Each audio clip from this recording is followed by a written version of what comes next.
In the ancient tale of Genesis 6 to 7, we encounter the story of Noah and the ark.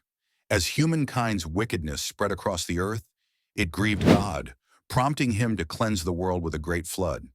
However, Noah, a righteous man in God's eyes, found favor.